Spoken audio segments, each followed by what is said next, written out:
Hi అండి, అందరూ ఎలా ఉన్నారు? అందరూ బాగున్నారా? నేనైతే చాలా బాగున్నాను. అనుడికి మీకు ఘన స్వాగతం. ఈరోజు దోసకాయ అనేది పప్పు అనేది చేయబోతున్నాను. ఇదిగో చూడండి, దోసకాయ అనేది చాలా పెద్దగా ఉంది. ఇలా మధ్యలోకి ఇంత అనేది పట్టదండి నాకైతే. పప్పులోకి దీంట్లోకి అయితే హాఫ్ అయితే సరిపోతుంది. ఇది ఎక్కువగా మాగడం వల్ల కాయ అనేది పగిలిపోయింది. ఇదిగో చూడండి, దీని కండ అనేది ఎక్కువగా ఉంటుంది కదా. విత్తనాలు అయితే నేనైతే తీయట్లేదు. అది పగిలిన కాడికి అనేది కట్ చేసుకుంటున్నాను. ఈ విధంగా కట్ చేసుకుంటున్నాను చూడండి. ఇది అనేది చాలా కండం మీద ఉందండి. దీనిపైన మనం తోలైనా తీసుకోవచ్చు, లేదంటే తోలు లేకుండా అయినా మనం పప్పులోకి అనేది వేసుకోవచ్చు. ఈ దోసకాయ పప్పు అనేది ఎంతో టేస్టీగా ఉంటుంది. అలానే కాకుండా దీని స్మెల్ కూడా చాలా బాగుంటుందండి. ఇదిగో చూడండి, ఇది పచ్చిదైనా తినొచ్చు. ఈ విధంగా స్కిన్ అనేది తీసేసుకున్న తర్వాత కట్ చేసుకోండి. ఇది కట్ చేయాలంటే కూడా చెయ్యి అనేది జారిపోతుంది. దీని ముక్కలు సన్నగా కాకుండా బాగా లావుగా అనేది వేసుకోండి, ఎందుకంటే మనం పప్పులోకి వేస్తాం కదా. పప్పుతో పాటు చక్కగా అనేది ఉడికిపోతుంది. ఇదిగో చూడండి, ఇంత లావు ఇంత పెద్ద ముక్కలు అనేది నేను కట్ చేసుకుంటున్నాను. మీకు కావాలంటే సన్నగా అయినా కట్ చేసుకోవచ్చు. ఇదిగో చూడండి, విత్తనాలు అనేది నేను ఏం తీసేయలేదండి, అదే విధంగా వేసుకుంటున్నాను.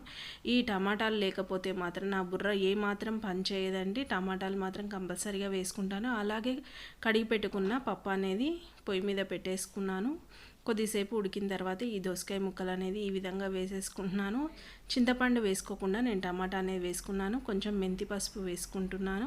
అలాగే ఒక 2 చెంచాల కారం అనేది వేసేసుకోండి. మీకు రుచి సరిపడినంత కారం అనేది వేసుకోండి, లేదంటే పచ్చిమిరపకాయలు అనేవి వేసుకోవచ్చు. కొంచెం కరివేపాకు, తర్వాత కాస్త నూనె అనేది వేసుకోండి. ఇది అనేది పొంగకుండా ఉంటుంది. ఇదిగో చూడండి, ఈ విధంగా మూత పెట్టి ఉడికిన తర్వాత ఒక 3-4 విజిల్స్ వచ్చిన తర్వాత కొంచెము ఉప్పు వేసుకొని ఇలా ఎనుపుకోండి. కరివేపాకు ఇప్పుడే వేస్తే పప్పు టేస్ట్ అనేది చాలా బాగుంటుంది, వాసన కూడా చాలా బాగుంటుంది. అలాగే ఇది తాలింపు పెట్టే ముందు అనేది నేను కొంచెం నూనె వేడి చేసుకున్న తర్వాత పాపడాలు కానీ అప్పడాలు కానీ ఏవైనా ఉంటాయి కదా, పప్పు అన్న తర్వాత కాంబినేషన్గా బాగుంటాయని నేనైతే ఇవైతే వేయించుకుంటున్నాను. మా పిల్లలకు పప్పులోకి నంచుకోవడానికి ఏదో ఒకటి ఉండాలనే ఉద్దేశంతో ఈ విధంగా అనేది వేయించుకుంటున్నాను. ఒకటేసారి 2 పనులుగా అయిపోతుంది. ఇదిగో చూడండి, పాపడాలు రెడీ అయిపోయినాయి. కొంచెం జీలకర్ర, కొంచెం ఆవాలు, కొంచెం ఎండుమిరపకాయలు, అలాగే 4-5 వెల్లుల్లి రెబ్బలు ఇలా చితకొట్టుకొని వేసుకున్నాను. అలాగే ఇవి వేగిన తర్వాత ఒక ఉల్లిపాయ అనేది వేసుకొని చక్కగా ఈ విధంగా కలిపేసుకుంటున్నాను. దీంట్లో ఉప్పు అనేది కూడా నేను ఏం వేయలేదు, పసుపు అనేది కూడా నేను ఏం వేయలేదు. ఎక్కువగా వేస్తే సాల్ట్ అవుతుందనే ఉద్దేశంతో నేను అన్ని పప్పులోనే వేసేసుకున్నా కదా.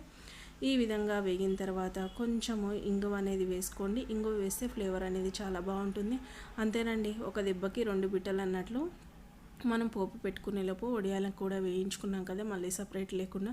అంతే అండి, దోసకాయ పప్పు ఇష్టం లేని వాళ్ళు కూడా ఈ విధంగా ట్రై చేయండి. ఎంతో టేస్టీగా ఉండే దోసకాయ పప్పు అనేది రెడీ అయిపోయింది. ఇదిగో చూడండి, ఈ మాత్రం వేగితే సరిపోతుంది. ఇది అనేది ఈ మిశ్రమం అనేది పప్పులోకి వేసేసుకోండి, ఎందుకంటే ఆల్రెడీ పప్పు ఉడికి ఉంది కాబట్టి మనం మళ్ళీ ఉడికించే పని లేకుండా ఈ విధంగా ఉడికించేసుకోండి. అంతేనండి, పప్పు అనేది రెడీ అయిపోయింది.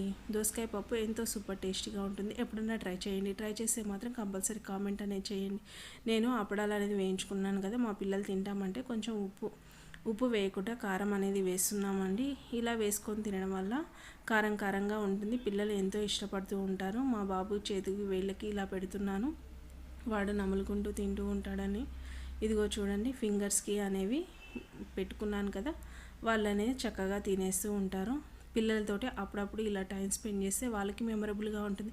నచ్చితే లైక్ చేయండి, షేర్ చేయండి, సబ్స్క్రైబ్ చేసుకోండి. పక్కనే బెల్ అనేది ఉంటుంది, గంట కొట్టేసేయండి. నేను ఏ విధమైన వీడియో పోస్ట్ చేసినా నోటిఫికేషన్